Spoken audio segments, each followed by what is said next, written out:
Meet Sergeant Slaughter and his Triple T tank. Sergeant Slaughter is now a part of G.I. Joe. Playing for the power of Castle Grayskull, you have to put the castle together. Beastman's escaping. Mask, where illusion is the ultimate weapon. Convert Switchblade to jet mode. Durant les années 80, il était de moins en moins rare de voir des licences cinématographiques adapter leur univers sous forme de jouets, comme avec Star Wars ou encore Indiana Jones. Mais cela est également le cas avec des films rated R aux États-Unis, soit interdits aux moins de 17 ans non accompagnés. Alien, Commando, Rambo ou encore Conan le Barbare. Des produits dérivés qui, durant les 80s, ne visaient pas le public adulte qui venait de voir les films, mais qui ciblaient ceux qui ne pouvaient pas les voir, les enfants.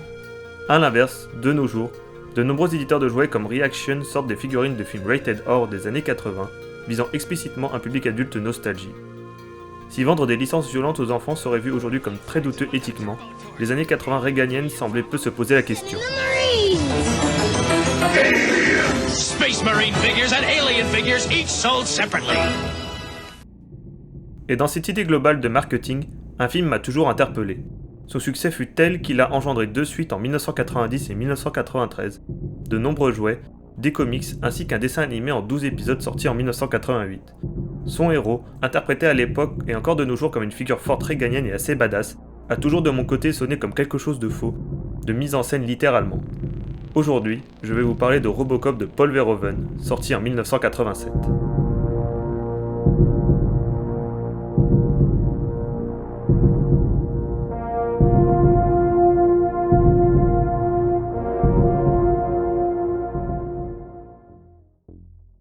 Après La chair et le sang en 1985, fresque médiévale crue et brutale qui essuie un nouveau revers au box-office, Paul Verhoeven reçoit un scénario des États-Unis. Le jugeant très mauvais, il le met de côté jusqu'à ce que sa femme tombe dessus. Après une lecture, elle revient vers son mari en lui demandant de le relire, voyant un fort potentiel dans ce texte. Paul Verhoeven, convaincu, s'attache à la relecture du dit scénario. Son prochain projet hollandais étant tombé à l'eau faute de subventions, et écoutant les conseils de sa femme, il s'envole vers le pays de l'oncle Sam. Ce scénario, c'est celui de Robocop. Le film raconte l'histoire d'Alex Murphy, un officier de police fraîchement muté dans un commissariat s'occupant de l'un des quartiers les plus malfamés de Détroit. La ville, en proie au crime et à la violence, travaille avec l'Omni-Cartel des produits, dit OCP, une entreprise privée qui s'occupe également de la gestion du département de police. OCP cherche la nouvelle technologie pour pouvoir s'occuper de la criminalité de Détroit et mettre en place Delta City, une ville sans criminalité qui viendrait remplacer l'ancienne cité de Détroit. Vient alors le projet Robocop, ayant pour objectif de récupérer un corps de policier pour le transformer en robot policier. Alex Murphy, durant une de ses missions, est blessé gravement à la tête. Il est le candidat parfait pour le projet. Ce film, pur produit de son époque, dépeint de façon limpide l'arrivée d'un monde dystopique où la police serait sous le contrôle d'un parti privé. This project doesn't concern cops. It's classified. It's OCP. You got it, mister? Le récit avançant, on découvre finalement que la criminalité présente dans la vieille ville de Détroit est pensée et nourrie par le système. Clarence Bodicker, le méchant du film, étant en contact direct avec Dick Jones, un ponte de l'OCP. Et dans cette histoire, c'est la représentation du personnage de Robocop qui m'a toujours interpellé. Souvent glorifié en tant que figure héroïque des années 80, l'aura qu'il dégage arrive même à occulter le message politique de la fin du film, nous faisant croire à une pure happy ending. Mais alors, qu'est-ce qui, selon moi, sonne tant faux dans le personnage et la représentation de Robocop ?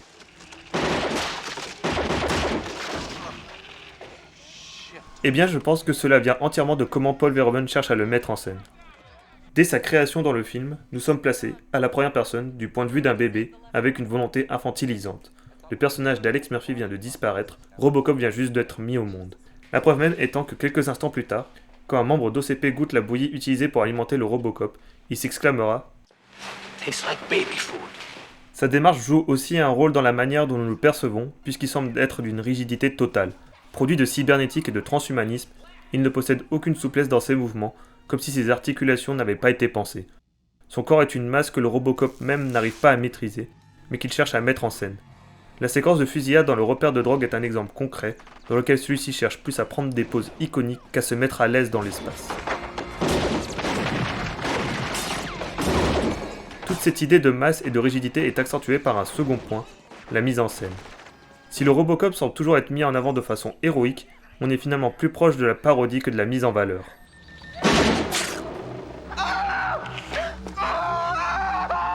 Les cadres, très souvent en contre-plongée, cherchent plus à marquer le décalage entre lui et le reste du monde. Une masse informe qui peut paraître imposante mais qui n'a pas conscience d'elle-même.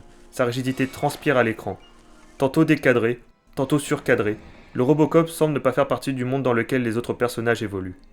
Ce n'est qu'une fois son masque enlevé que la mise en scène cherche à le reconnecter avec le reste à travers son visage d'homme, signe d'une humanité retrouvée. La caméra cherche à nous remettre à son niveau, dans son regard, mais il reste piégé dans ce corps de métal, son esprit étant son frêle lien avec le monde des humains.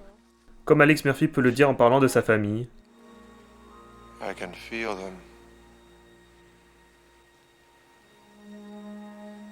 But I can't remember them.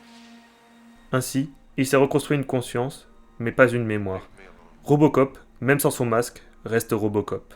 J'ai volontairement gardé sous la manche d'autres aspects de mise en scène dont je veux vous parler, mais pour cela, il faut que j'aboutisse l'idée qui, selon moi, se cache derrière Robocop. Pour moi, Robocop est un jouet total et parfait, et je pense que Paul Verhoeven l'a très bien compris. Cela ne m'étonnerait pas que ce soit ce qui l'ait pu distinguer lors de sa deuxième lecture du scénario. Outil de répression des criminels, il est avant tout le pantin de l'OCP pour faire main basse sur la ville de Détroit. Mise en scène comme un jouet dans certains passages en particulier, comme dans la Super 8 par exemple. Il est assez flagrant que certaines pubs s'en soient inspirées pour mettre en avant leurs produits, comme celle des Action Man. Oh les mains! Tu es cuit, mon lapin!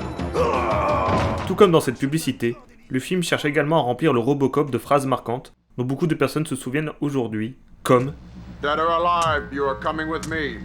ou encore. Stay out of trouble.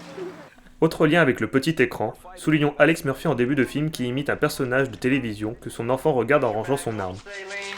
Can you do that, Dad? Plus tard, ce même geste est repris par Robocop. Ceci ajouté à l'aspect cartoonesque de certains passages et souligné par des bruitages.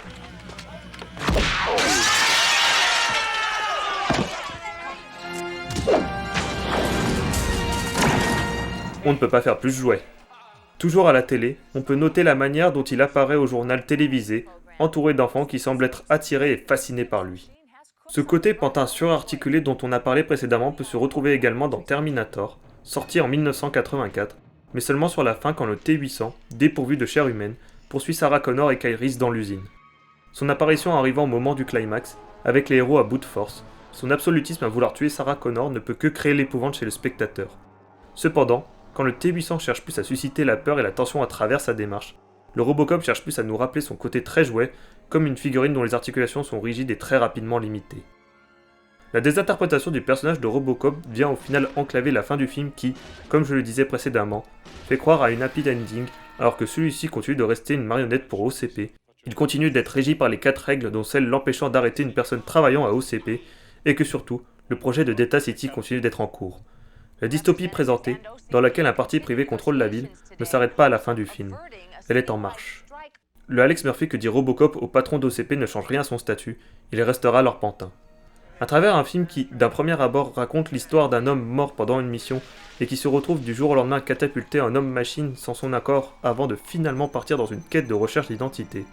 Les aspects de vengeance et de catharsis de l'œuvre peuvent prendre facilement le dessus sur le message politique du film. To an attorney? C'est là le côté subtil entre guillemets de Verhoeven et de Robocop, se faire facilement avoir et berner à travers une explosion d'action et d'hémoglobine.